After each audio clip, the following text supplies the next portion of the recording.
Hi, welcome to the Action Speak Network. I'm Manazai.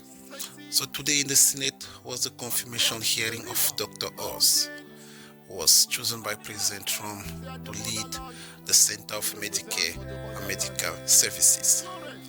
He was questioned by senators, Republicans and Democrats. In the following clip, I'm going to show you the exchange that he had with the Democrat senators. It was very instructive. I really like this exchange. Please watch. Dr. Oz, I was listening carefully to your remarks, and you talked about cherishing Medicaid, and I think that's a very good sentiment. So I want to ask about how we're going to do that. Will you agree this morning, since you want to cherish Medicaid, to oppose any cuts to the Medicaid program? And I want a yes or no, because we all agree that we need to do more to fight fraud and such matters. But what I want to know, yes or no, is since you cherish Medicaid, will you agree to oppose cuts in the Medicaid program? I cherish Medicaid, and I've worked within the Medicaid environment quite extensively, as I highlighted, practicing at Columbia University. That's not the question, Doctor. The question is, will you oppose cuts to this program you say you cherish? Time's short. I want to make sure that the patients today and in the future have resources to protect them if they get ill. The way you protect Medicaid is by making sure that it's viable at every level, which includes having enough practitioners to afford the services, paying them enough to do what you request of them, and making sure that patients are able to actually use Medicaid. Let the record show that I asked a witness who said he cherishes this program, will you agree to oppose cuts? And he would not answer a yes or no question. Let me ask you about rural communities, because they get hit by Medicaid cuts if they go through like a wrecking ball. I mean, it is going to be devastating to rural America. We've got a lot of senators who care about this. The Oregon County with the highest share of residents who get their health insurance through Medicaid is Malheur County on the border with Idaho. By the way, this is an area that Donald Trump won in the election by 70%. So, because I want you to be able to do more to actually cherish Medicaid and help people, I'd like to invite you this morning to come visit Malheur County if you're confirmed, and see what this really means to rural communities. I've had more than 1,100 of these town hall meetings, and we'd make you the guest at one if you're confirmed. Will you come? If confirmed, I commit to visiting with you if you'll teach me your jump shot. I like that part, but I'd like to know, will you come to Malheur County? I can make sure there's a basketball court. I promise you I will be with you in Malheur County or everywhere you wish to travel within Oregon. Okay. First 60 days, so we can do it while it really counts when these cuts are being debated? If you don't mind, I just want to ask somebody within CMS what the rules are, but if I'm allowed to do it, I'll be there in 60 days. All right, good. Dr. Oz, thank you for your visit to my office. Thank you for your willingness to serve. It is, I have to say, a refreshing moment to hear somebody in the Finance Committee hearing room talk about the challenges of our existing system of healthcare. I mean, our existing system is twice as expensive as any other system in the industrialized world. Our life expectancy, you said 5 years, it may actually be 6 years shorter than our other countries around the world. And if you're African American in our country, on average, your life expectancy is 12 years shorter than other countries around the world, which is a staggering fact. I can't think of anything more at war with our sense of self than that, honestly. In all those other countries that we're talking about, there's universal health care, and parents don't have to struggle every day as they do in Colorado with where they're going to even get primary care for their child, where they're even going to get mental health care for their child. Those two things, I think, especially if you accept your view that primary care is important, how people eat is important, and and how we think about our health is important. It's really important for people to have access to the medical care. And every year that goes by, people at home in Colorado, I think, as I told you in our office, feel there's more scarcity, whether that's a rural hospital closing or whether it's an insurance company not allowing them to get their reimbursement, or whether it's drug prices going up so high that seniors are forced to spend their retirement, debating pharmacies about whether or not they can fill their prescriptions every single day. That's how people in the richest country in the world are dealing with this. And because you said in my office and said in your opening statement that you're concerned about the poorest people in the country and the most vulnerable people, it would seem to me the place we wouldn't want to start is by throwing the poorest people off the only insurance that they have, which is Medicaid. And so I think there's a lot of, we've heard a lot of debate over the years about fraud, waste, and abuse in Medicaid. Every system needs to be reformed. Every system in America needs to be reformed. But do you or do you not oppose the Medicaid cuts that so many people in the administration have said that they support? What is your position on these Medicaid cuts? I enjoyed our visit very much. Thank you. And I want to come back to what you did before you took this position, which is as superintendent of the Denver school system. You were acutely aware of some of the problems that exist just nutritionally in giving those kids what they need to function. I think it's a belt and suspenders response. We need to invest especially in the care of young people, because that's probably 40% of young people in America are on Medicaid. Their mothers, the disabled, those are groups that we should be investing into. And Senator Hassan, when I was in your office, you brought up the story of a young woman who had been suffering from inflammatory bowel disease, lost her job because she couldn't work, and then lost her insurance. How do we get her back on her feet to work again, which she was able to do? Yeah. We do that, and we do the same thing in our school systems. Yes, please. We do this, and we do it in our school systems and for folks on Medicaid by making sure it's not just about throwing money at them. I understand. I don't think they feel like there's money being thrown at them. They are in that's the last thing.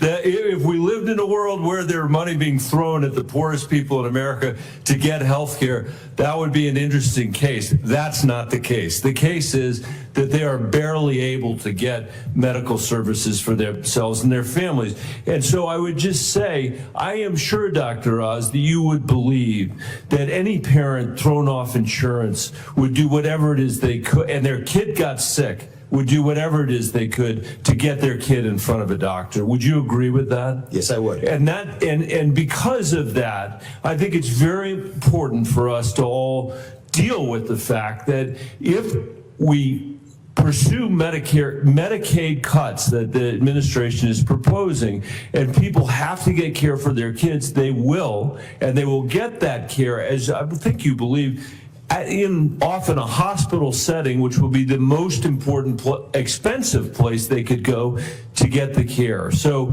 we're out of time. I think it is very unclear at this moment what the administration is planning on doing, because the president said over and over and over again different things on this question of Medicaid. But I hope very much that we can find a way to work together to make the system a better system than the one that we have, and that the approach is not to throw the most vulnerable people off the only care that they have.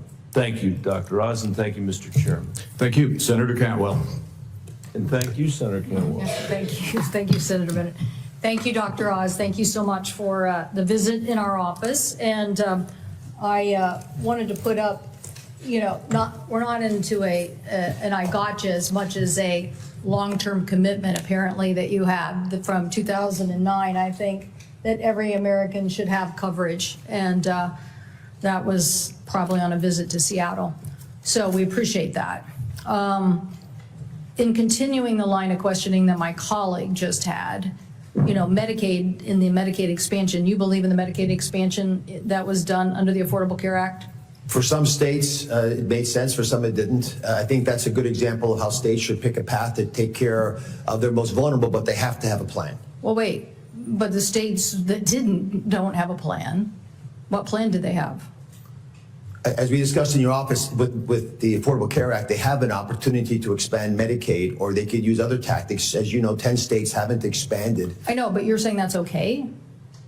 As long as they have a plan to address their challenges of dealing with the underserved populations. What plan? There are these multiples. Well, look, I don't have the numbers right in front of me, but I'll get those. I guarantee you they have lots of people unserved. And as my colleague just said, that oftentimes exacerbates the cost onto hospitals in more expensive care instead of getting coverage.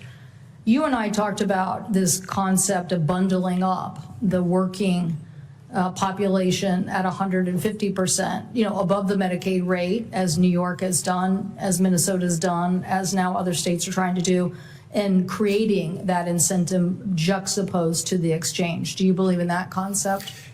Well, we discussed in Washington State how you had a very innovative program before the Affordable Care Act that actually seemed to make sense to me as you described it. I've not studied it in detail, but I like the idea that there are multiple different approaches to moving people from Medicaid, if they're able to get off Medicaid, into the workforce. And to do that, you have to support them in order to afford insurance. So some transition process, if you're able to get off Medicaid, to get you onto a private insurance company prevents the gaps in care that often do result in extraordinary expensive admissions. I'm saying something else that I hope my Republican colleagues will listen to. I'm asking you if you believe in a virtual bundle delivered by the private sector, getting access to that as a way to reduce the exorbitant payments on the silver plans. That's what I'm asking. It's a detailed question that I do have to research a bit, and if confirmed, I look forward to following up with you on that, because I think in your office, some of the ideas we discussed, including that one, are promising ways that would allow people the flexibility to choose what type of insurance they want if they're starting to work and it financially doesn't make sense to get off Medicaid yet.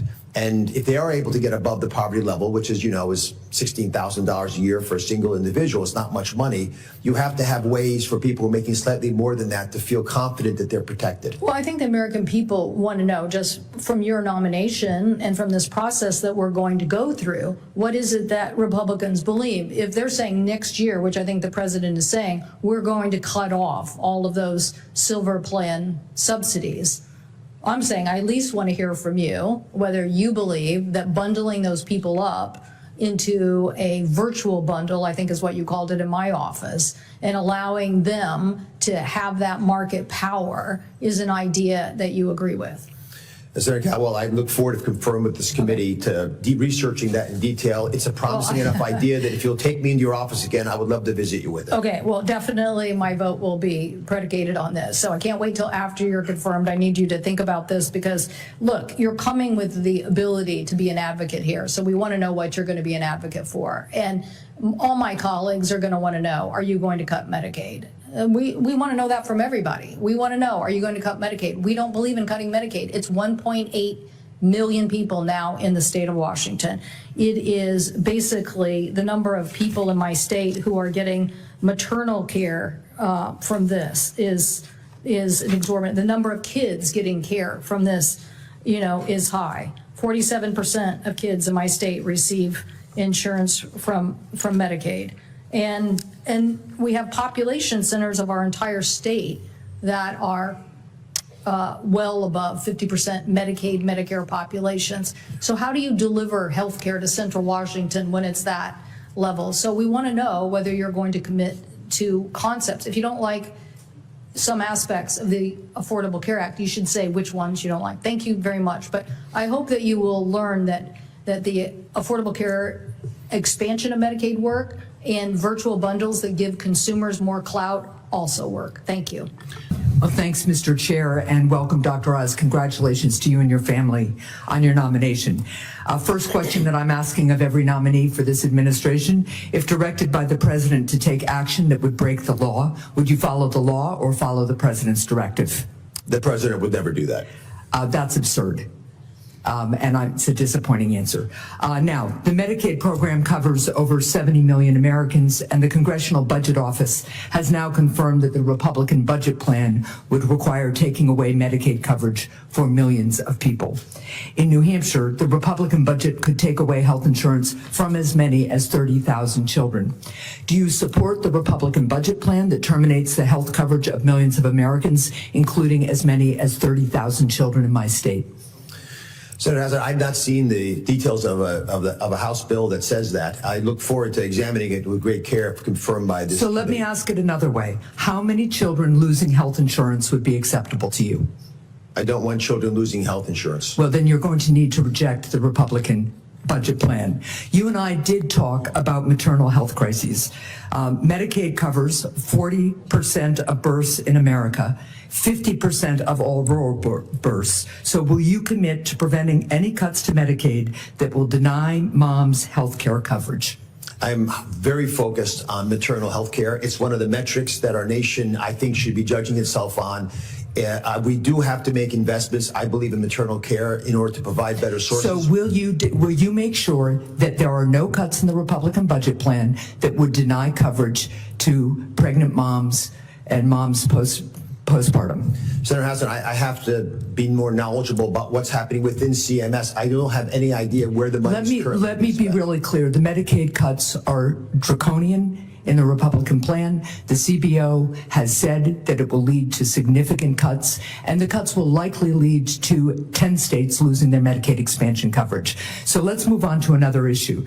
Last week, the Trump administration put out a list of federal offices to close, including the only office in the North Country of New Hampshire where seniors can enroll in Social Security benefits and Medicare in person. If confirmed, will you work to ensure that seniors can continue to enroll in Social Security and Medicare benefits in person in Littleton, New Hampshire? I don't know about why there was a decision to remove this center in northern New Hampshire, but I do believe seniors will be better treated if they can see someone in person. Right. So do you think they'll be better or worse off in rural areas of my state if they have to drive 100 miles to the next closest office in New Hampshire to receive assistance with Medicare enrollment?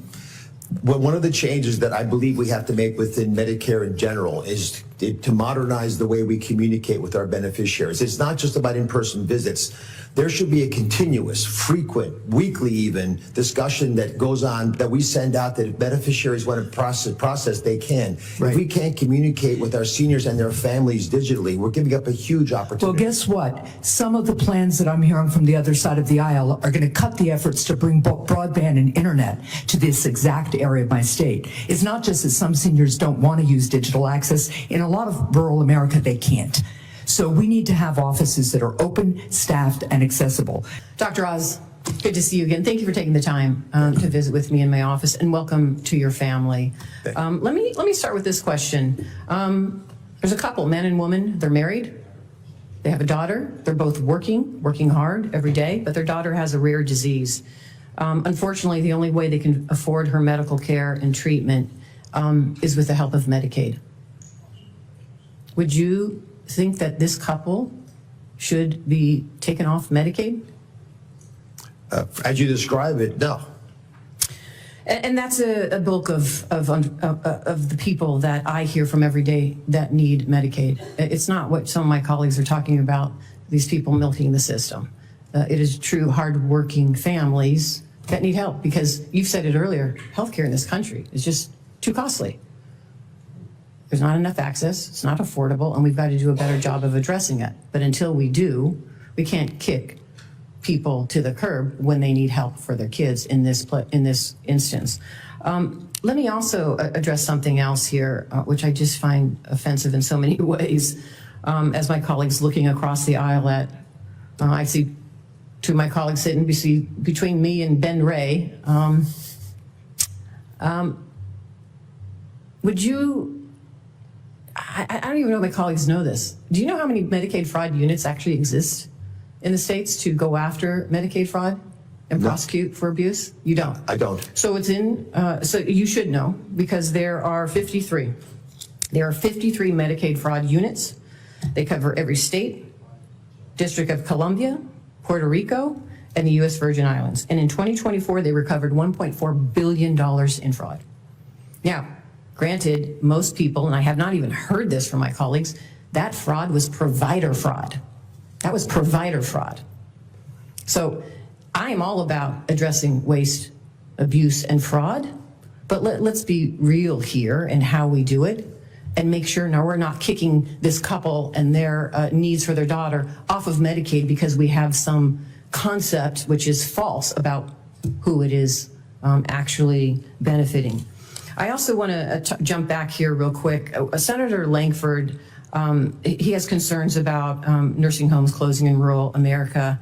So do I, absolutely. In rural Nevada, I have concerns. But I also like to note that cutting Medicaid the way that my colleagues and Republican leadership want to do, which they are proposing, would also close nursing homes in rural America, including in Nevada. It would close hospitals, and it would close clinics. So that is something we have to keep in mind. And the reason why I bring this up is because, like Senator Langford said, in my state, if they don't have it in rural Nevada, they are driving 4 hours to get it somewhere else. That's ridiculous. And that's why I support your conversation around telehealth. I think it's important. Senator Dades and I support it together. It's bipartisan support. We need it. We need to make it permanent. There's so much that needs to be done to address healthcare. And one of the things that I want to bring up is the ACA tax credits. We currently have in Nevada the lowest uninsured rate in our nation's history, thanks in part to the ACA marketplaces, which helped over 24 million get coverage last year, many with tax credits to lower their premium costs. If Republicans refuse to work with Democrats to extend these credits, costs will skyrocket and people will lose coverage. In Nevada alone, 85,000 people could see hikes or thousands of dollars, forcing them to drop their insurance. And the health insurance market will destabilize. So Dr. Oz, if confirmed, do you agree that Congress must extend these tax credits to prevent massive premium hikes and coverage losses for working families? Senator, if confirmed, I need to learn more about the specifics of how much additional resources are required and for what parts of the system. But directionally, I like the idea of having transition programs to get folks who are able to work but are on Medicaid for whatever reason. They have a family member that's ill, they've fallen ill and lost their job and lost their insurance. It's wise for us as a nation, as we take care of them, to get them back on their feet and then transition them to programs where they can actually afford the insurance.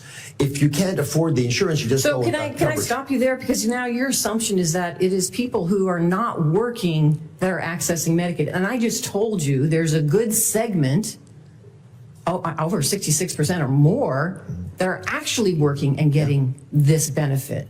So I would hope that you would keep that in mind as you go back to study this issue. And I would want you to study all of the facts, because we don't want to harm people that we are actually providing an essential benefit to, and they are working. They are working. My time is up. Thank you. Senator Warren. Thank you, Mr. Chairman. So, Dr. Oz, if confirmed, you would oversee Medicare coverage for more than 66 million Americans. Now, nearly half have traditional Medicare, where the federal government provides health care coverage directly.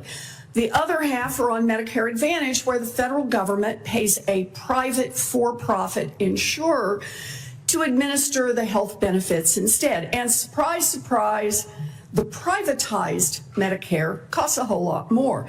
So let's talk about the top trick that Medicare Advantage insurers use to gouge taxpayers. Upcoding. I understand Senator Cassidy started on this morning, and I just want to dig a little deeper. In Medicare Advantage, taxpayers give insurers a set amount per patient. The more diagnoses or the more codes the patient has, the higher the payment. Now, in theory, this covers higher costs for sicker patients, but insurance companies get the money for the codes, not actually for the services they do or don't deliver. So Medicare Advantage insurers have figured out that if they can add a bunch of fake diagnoses that they don't actually have to spend money treating, they can really boost their profits. One example, last year, the Wall Street Journal identified 66,000 Medicare Advantage patients diagnosed with diabetic cataracts.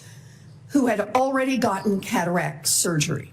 Now, that is, as you know, anatomically impossible. So Dr. Oz, insurers pocketed an extra $178 million in taxpayer money last year, thanks to just this one fake diagnosis. Does that sound like Medicare fraud to you? Senator Warren, I appreciated you spending time with me in your office. The answer is yes. It's Good. anatomically impossible. And I'll give you one more example. Okay. Which is sending someone to your home, which you brought up in the office. If you're going to say it, I won't say it, but you pointed out something that's very real, which is if you send someone if an insurance company sends someone to your home, there's probably a reason for it. And so if they're doing ultrasounds to look for minor atherosclerotic plaques, which is not really something that needs to be treated, and most Americans have, it's primarily done to upcode you, which has two problems. One, it's cheating because you're able to charge more for those patients, but then people who truly have limb-threatening peripheral vascular disease, who have that box checked in their care, those companies, insurance companies, don't get paid more. Those doctors don't get reimbursed more for doing what is ethically correct. So it doesn't just help the scoundrels who are stealing from the vulnerable, it's actually hurting the people trying to take care of those vulnerable populations. In fact, let's talk about how bad that upcoding is that comes from the home visits. HHS Inspector General found that in 2022 alone, United Health used these home visits to add about $2.3 billion worth of diagnoses that led to absolutely no treatment. And I take it you think that sounds like fraud as well. We are, I think, as an agency, aware of this. I haven't been in there yet, but if confirmed, this will be one of the topics that is relatively enjoyable to go after because I think we have bipartisan support. I love hearing this. So upcoding is a scandal. And overall, we know that Medicare Advantage overpayments cost at least $83 billion in a single year. So $83 billion, remember that number. Last month, Republicans in the House passed a budget framework that sets up $88 billion in annual cuts to health care, Medicaid funding for seniors in nursing homes, and for people with disabilities who have a home health aide and more. So Dr. Oz, I have a simple question. If you had the choice, would you rather cut waste, fraud, and abuse by a Fortune 50 health insurance company in Medicare Advantage or cut funding for Medicaid, which covers half of all seniors in nursing homes and 1 in 3 of America's children? My goal is to improve the health care of the American people. And as you create the argument, the former sounds like a more rational way to do that. I appreciate that. You know, I am happy to work with Republicans to go after waste, fraud, and abuse. But let's cut out waste, fraud, and abuse where it actually occurs, like upcoding in Medicare Advantage. Republicans cutting health care for seniors and for babies and for people with disabilities, while the waste and the fraud just roll right along for a multi-billion-dollar insurance company, is sickening, and I will fight that every step of the way. Thank you, Dr. Oz. Thank you. There you have it. After watching this exchange between Dr. Oz and the senators, especially the Democrat senators, what do you think? Do you think he deserves to lead Medicare, the Center of Medicare and Medical Services, or not? Please leave your thoughts in the comment section. I will check it out.